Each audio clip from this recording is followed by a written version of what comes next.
네, 안녕하세요. 2학년 1반 친구들. 지난 시간에는 선생님이랑 영양 성분들에 대해서 각각의 식품에 들어있는 영양 성분들을 확인하는 방법들에 대해서 같이 배워봤던 것 같습니다. 오늘은 그 수업의 연속으로 조금 더 영양 성분 표를 분석하는 방법에 대해서 이어서 살펴보도록 하겠습니다.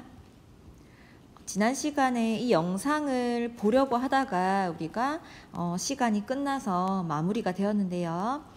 오늘 영상을 한번 보도록 하겠습니다. 우리 영양소에 대해서 굉장히 재미있고 알아듣기 쉽게 설명을 한 유튜브 영상입니다. 자, 이걸 먼저 보고 가실게요.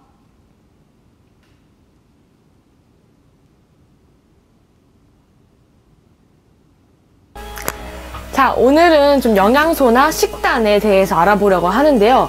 예전에는 뭐 원푸드 다이어트니 덴마크 다이어트니 좀 이렇게 식품 쪽에 많이 치중이 돼 있다면 요즘에는 고지방, 저탄수화물, 아니면은 뭐 고단백 식사를 해야 된다는 등 이렇게 영양소에 많이 치중된 다이어트나 건강 식습관들을 많이 볼 수가 있어요. 그것들이 과연 왜 그것들을 주장하는지, 아니면 이상적인 또 영양 식단이 있는지, 그것에 관한 또 다이어트 방법까지 한번 알려드리도록 하겠습니다. Let's go! 일단 고지방 저탄수화물 다이어트, 작년 MBC에서 지방의 누명이란 다큐가 나오면서 더 관심을 끌게 되었는데요. LCHF라고 하며 탄수화물이 살이 찌게 되는 원인이 되기에 탄수화물 비율을 확 줄이고 그 대신 고지방 식품을 마음껏 먹어도 좋다는 것이죠. 물론 그 효과도 보여졌고요. 하지만 또 최근 들어서는 그것이 옳지 않다는 연구도 계속해서 올라오고 있습니다. 그래서 받아들이는 것은 여러분들의 몫이지만 저는 가장 FM적인 영양소 섭취를 권해드리고 싶습니다. 한국영양학회 외 다수의 연구에서 조사한 바에 따르면 사실상 하루 우리 몸의 필수 영양소 제시 비율은 탄수화물 60에서 65%, 단백질 15에서 20%, 지방 20% 정도의 비율입니다. 탄수화물은 우리 몸에 있어서 에너지를 내게 하는 가장 중요한 영양소이죠. 꼭 섭취해줘야 돼요. 하지만 여기서 제가 말하고 싶은 키포인트는 바로 양질입니다. 흔히 빵도, 떡도, 국수도 모두 탄수화물입니다. 그렇지만 이런 아이들은 정제된 탄수화물이라고 하죠. 정제된 탄수화물은 단순당으로 소화 흡수가 빠릅니다. 그럼 단당과 다당은 무엇이 다를까요? 탄수화물의 기본 단위는 당분자로 탄소, 수소, 산소의 화합물인 당분자가 몇 개 결합했느냐에 따라 달라집니다. 당분자가 1개인 것은 단당류, 2개 결합하면 이당류, 3개에서 10개 결합한 것은 다당류라고 합니다. 흔히 정제된 탄수화물, 액상과당이 많이 들어있는 음료수, 과자 등은 단당류로서 혈당을 급격히 올리고 소화흡수가 빠르며 더욱 당을 당기게 만들고 금방 허기지죠. 반면에 현미밥 같은 양질의 탄수화물은 다당류로서 혈당을 완만하게 상승시키고 인슐린을 정상적으로 분비해 원활한 소화작용을 거치게 되면서 에너지를 주게 되고 포만감을 지속시킵니다. 자, 다음은 단백질입니다. 일반 영양학자들은 보통 자기 체중 1kg당 약 0.8에서 1g 정도 섭취를 하라고 권장합니다. 예를 들어 내가 50kg라면 하루에 약 40에서 50g 정도 단백질을 섭취하라는 거죠. 그럼 40g이 어느 정도 되냐고요? 흔히 계란 1개에는 약 7g의 단백질이, 두부에는 100g에 약 8g, 돼지고기 목살은 100g에 약 20g, 그놈의 닭가슴살은 100g에 무려 31g의 단백질이 들어있습니다. 확실히 육류에 단백질이 많은데요. 동물성 단백질은 체내 이용률이 더 좋고 우리 몸에서 만들어내지 못해 반드시 섭취해야 하는 필수 아미노산이 들어있기 때문에 식물성 단백질뿐만 아니라 고기나 생선을 잘 챙겨 먹는 것도 중요합니다. 지방 또한 마찬가지입니다. 제육볶음도 지방이 많고 연어도 지방이 많습니다. 그렇지만 누가 더 양질의 지방일까요? 우리 모두 다 알죠. 지방에는 크게 포화지방, 불포화지방, 트랜스지방이 있습니다. 최근 미국 오하이오 주립대학 연구팀에서는 포화지방이 우리가 생각하는 것만큼 심각하게 나쁜 지방이 아니며 체내에 저장되기보다는 에너지로 연소된다는 연구가 있는데요. 그럼에도 불포화지방이 더욱 양질의 지방이라는 것은 여전히 기정사실입니다. 따라서 식물성 지방, 생선이나 견과류 등의 지방 섭취가 일반 포화지방 섭취보다는 좋겠죠? 자, 마지막으로 최근 뉴 잉글랜드 저널 오브 메디슨이라는 세계 최고의 권위를 가진 의학 잡지에 실린 연구 결과를 보면 4가지의 그룹군으로 나눠 약 2년 동안 800명이 이 연구에 참여했습니다. 그 결과 모든 다이어트 식단 그룹들이 6개월 동안 약 6kg의 체중 감량이 이루어졌지만 그 이후에는 별로 변화가 없었다는 것입니다. 결론적으로 주 영양소, 그러니까 지방, 탄수화물, 단백질 비율에 너무 지나치게 민감할 필요는 없다라는 것이에요. 사실 저도 지금 이상적인 영양소 섭취를 제시했지만은 그 이외에 가장 더 중요한 것이 바로 양질이었습니다. 무엇을 먹던 양질의 것을 먹는 것이 더 중요하고, 개인의 취향과 몸 상태를 고려해서 자신에게 맞는 양질의 식단을 구성하는 것이 가장 중요하다는 것을 말씀드리며 이번 영상 여기까지 마치도록 하겠습니다. 네, 잘 보셨나요? 되게 유튜버들은 좀 우리가 흥미를 가질 수 있게 이렇게 설명을 잘 해주는 것 같습니다. 그쵸? 그러면 이어서 한번 보면은 식품들을 영양 성분을 이렇게 비교를 하려고 한다면, 만약에 동일한 둘 다 식빵을 가지고 내가 비교를 하고 싶다라고 했을 때, 이 뒤에 제시되어 있는 영양 성분을 참고할 때 양을 동일하게 맞춰 놓고 비교를 하는 게 좋아요. 예를 들어서 지금 여기 식빵이 두 개가 있는데 밀가루 식빵과 흑미 식빵을 비교하고 싶다라고 했을 때, 지금 밀가루 식빵은 뒤에 영양 정보가 그러니까 60g당 이렇다 이렇게 지금 나와 있는 거고, 흑미 식빵 같은 경우는 100g당 이렇다라고 나와 있기 때문에 두 개를 동일하게 비교를 하려면 하나를, 그러니까 흑미를 60g으로 맞추던지 아니면 밀가루 식빵을 100g으로 맞추던지 둘 중에 하나의 작업을 먼저 한 다음에 동일한 이제 양으로 맞춰준 다음에 영양소를 비교해야 옳다고 볼 수가 있어요. 예를 들어서 이렇게 하는 거죠. 지금 보면은 지금 여기는 밀가루 식빵이니까 60g. 잘 안 보이죠? 색깔 바꿀게요. 60g의 영양 성분이고, 옆에는 흑미 식빵 100g의 영양 성분이니까, 만약에 지금 밀가루 식빵 같은 경우는 60g당 탄수화물이 지금 30g이죠. 그리고 흑미 식빵은 100g당 탄수화물이 68g이고요. 자, 그러면은 지금은 밀가루 식빵을 100g으로 맞춰서 흑미랑 한번 비교를 해보는 작업을 해보겠습니다. 그렇게 하려면 먼저 60g일 때 탄수화물이 30g인데, 만약에 100g이라면 탄수화물이 얼만큼이냐, A라는 미지수로 두고 이렇게 계산을 한다는 얘기입니다. 이렇게 계산해서 60대 30은 100대 A 해서, 이거는 간단한 중학교 이 수준의 방정식이니까 A를 한번 구해보면은 A는 50g이 나온다는 거죠. 그러면은 100g이라고 맞췄을 때 50g이 나오니까 흑미 같은 경우는 100g일 때 68g이었단 말이에요. 그쵸? 그러니까 탄수화물의 이 함량이 흑미 식빵이 더 많다 이렇게 볼 수가 있는 거죠. 그렇죠? 이게 지금 밀가루였고 이게 흑미 식빵이었단 말이에요. 좀 처음에 적을걸. 자, 이렇게 해주고 비교를 해보면 될 것 같습니다. 어떤 식으로 단위를 맞춰서 비교하는지 이해가 되시죠? 그 다음에 나오는 게 이제 열량을 한번 비교해보는 방법인데, 아까랑 방법은 똑같습니다. 얘는 60일 때 열량이, 지금 밀가루 같은 경우는 열량이 60g일 때 162kcal라면 흑미는 100g일 때 380kcal래요. 그러면은 이것도 밀가루를 100g 기준으로 맞춰서 한번 방정식을 구해보니까 270kcal가 나온 거예요. 그러니까 100g당 밀가루 식빵은 270kcal이고 흑미 식빵은 380kcal인 거예요. 우리가 생각할 때 흑미 식빵이 좀 더 뭔가 다이어트가 될 것 같고 좋은 이런 열량이 높지 않은 이런 식빵일 것만 같았는데, 막상 해보니까 밀가루 식빵에서 오히려 더 열량이나 다른 함량들이 좀 낮은 게 보이네요.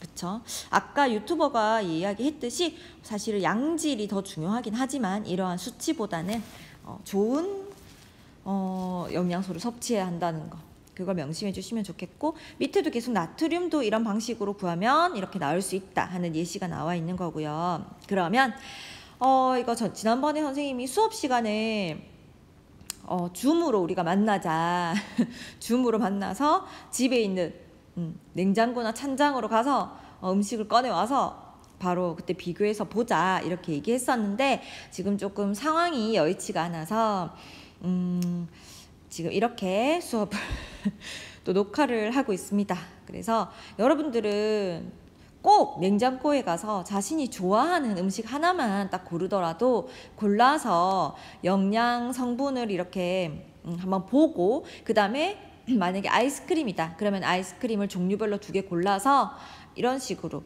비교를 좀 해보는 시간을 꼭 가졌으면 좋겠습니다. 꼭 해주세요. 지금 온라인이라고 안 하고 그러지 말고 좀 해주세요. 네?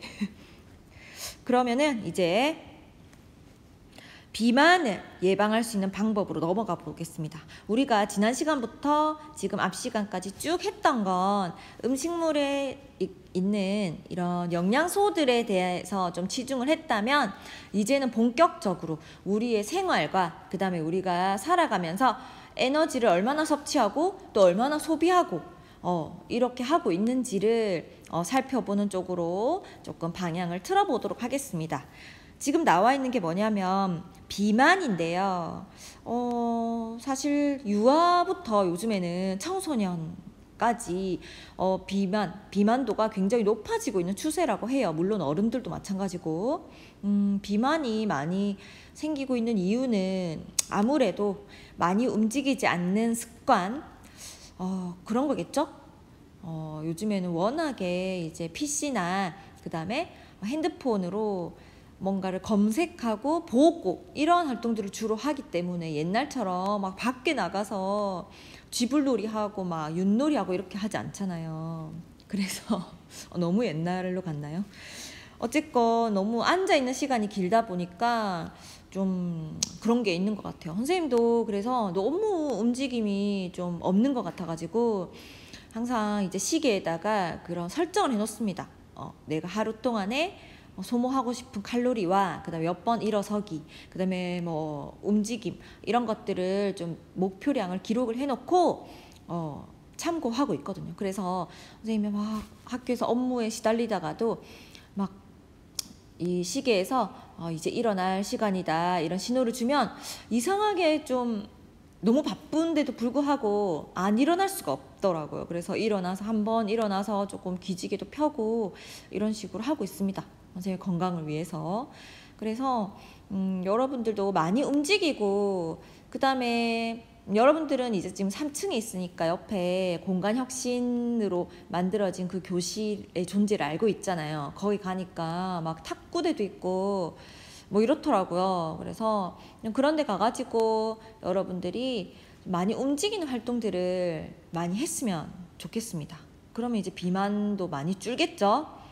뭐 비만이 꼭 나쁘다고 할 수는 없지만, 그러니까 외관상의 어떤 나쁨보다는 자신의 건강에 있어서 비만인 사람들은 좀 합병증이 오기가 쉬워요. 아무래도 고혈압도 생기고 뭐 이러한 병들이 오기 쉽기 때문에 좀 평균 체중을 유지하는 그 관리를 해줄 노력을 할 필요가 있을 것 같습니다.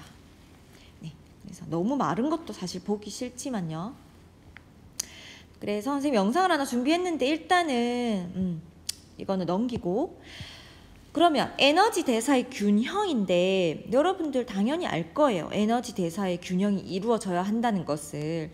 그런데 에너지 대사의 균형이라는 게 무엇을 의미하는지를 한번 보면 에너지의 섭취량과 그 다음에 소비량이 거의 비슷한 것을 에너지 대사의 균형이라고 이야기해요. 그러니까 너무 많이 먹고 많이 안 써도 안 되고, 또 너무 적게 먹었는데 많이 써도 안 돼요. 그냥 비슷하게 해야 돼요. 그래서 영양 과다나 영양 부족, 선생님이 지금 학교에서 촬영을 하고 있어서 녹화를 하고 있어서 본의 아니게 종이 울리네요. 죄송합니다. 영양 과다라는 건 섭취량이 소비량보다 많은 경우, 반대로 영양 부족이라는 거는 섭취량이 소비량보다 적은 것을 의미합니다. 여러분들 당연히 알고 있죠? 자, 그래서 영양 과다가 되든 아니면은 영양 부족이 되든 전부 다 우리의 몸에는 안 좋다는 사실 기억을 해주시고요. 그러면 고도 비만의 위험이라는 이 영상을 한번 보고 가도록 하겠습니다. 잠시만요. 지금 준비를 해놨다고 생각했는데 미안합니다. 다시 한번 들어갈게요. 들어가는 경로를 여러분에게 노출시키고 싶진 않지만 그래도 한번 들어가 보겠습니다. 자, 여기서 이거네요.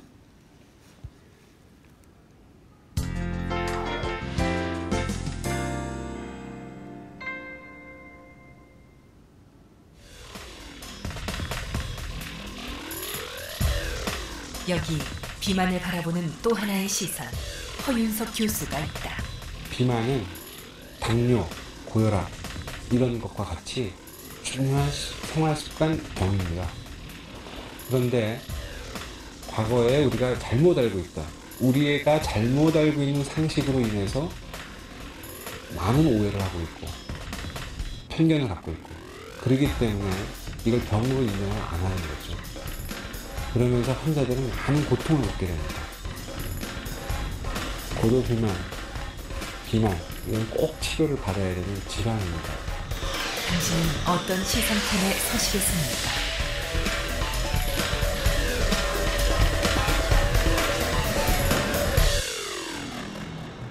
아니 가도 없어요. 없으니까 미리 주문을 해놓죠. 갖다 달라고. 근데 소 한 마리 잡으면 이 허리 2만 원 허리띠에 한두 개밖에 안 나온다 그러더라고요. 김정봉 씨는 한때 152kg에 달하는 고도비만 환자였다. 박선희 씨 또한 늦둥이를 낳으면서 신장 150cm에 120kg에 달하는 심각한 상태에 이르렀다. 이들을 괴롭힌 건 단순히 거대한 몸과 무거운 몸무게가 아니었다. 그들을 끝없이 괴롭히던 수많은 동반 질환들. 어쩌면 그들은 극단적으로 표현해 죽음을 향하는 고속열차의 탑승자였다.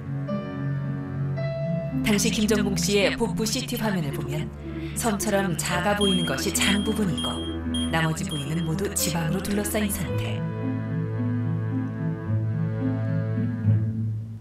그는 비만으로 인해 총 9가지의 질병을 앓고 있었다.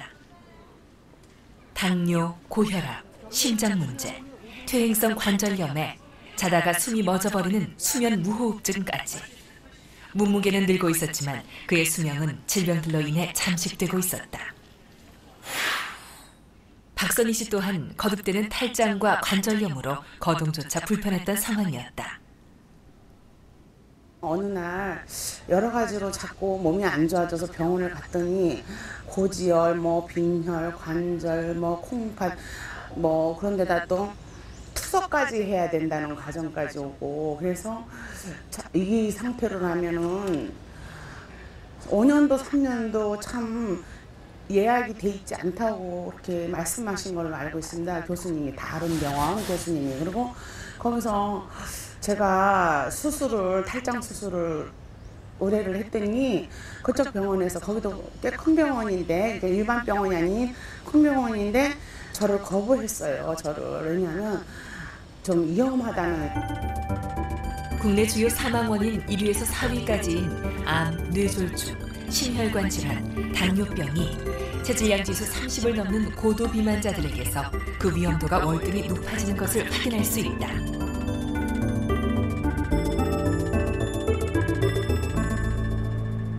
사람들은 흔히 고도비만 환자의 체중 감량 실패의 이유를 의지박약과 게으름으로 치부하고 공격한다. 게을러서 살쪘다, 아니면은 의지박약이다 해서 살쪘다 그러는데, 자기가 통제할 수 없는 뭔가 식탐이라는가, 이게 식욕이라는 게 자기가 억제할 수 있다고 해서 억제되는 게 아니더라고요. 나는 분명히 냉장고를 누구 친구네 집에 가니까 냉장고에 열쇠고리가 있더라고. 그래서 나는 속으로 의아하게 생각했는데 나중에 들어보니까 낮에는 개방을 하시는데 어머니가 밤에는 그걸 잠가는데요. 그래도 그걸 갖다가 그 톱으로 매일 조금씩 쓸어갖고 그걸 끼려 먹었다는 친구도 있는데, 그 친구는 얼마 전에 죽긴 했어요.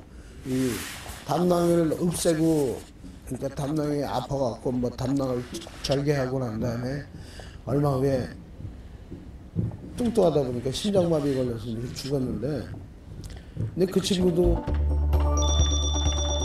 스웨덴 비만 환자 15년간의 추적 결과 비수술자의 경우 체중이 늘거나 거의 변화가 없었고 고도비만 수술 그룹들, 즉 위밴드술의 경우 10 내지 20% 감량, 위우회술은 25 내지 35%의 감량 효과를 확인할 수 있었다.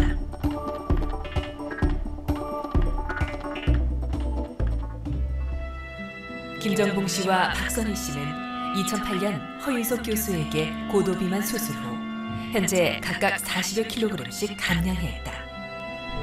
아직 그들의 갈 길은 멀지만 이제 그들은 희망을 노래한다. 세훈아, 엄마 이제 탈장 수술만 하면 이제 세훈이하고 엄마 걱정 안 해도 될 것 같아.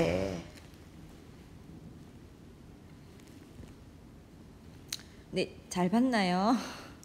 선생님 뭔가 체계적이지 않게 영상을 계속 트는 것 같아가지고 좀 미안함이 있는데 좀 영상을 보니까 이렇게 살을 너무 찌우면 안 되겠다. 그 다음에 이 체중 감량, 너무 살이 쪘을 때는 감량할 필요가 있겠다. 이런 생각이 좀 들고, 그 다음에 뭐 지방 제거 수술 이런 거는 얘기를 들어봤는데, 지금 보니까 이 비만도 어떤 수술로 치료를 하는 경우들이 있네요. 그런 것들에 대해서 한번 살펴봤습니다. 자, 그러면은 이번 시간은 여기까지 일단 하고 다음 시간에 이어서 한번 해보도록 할게요. 수고했습니다.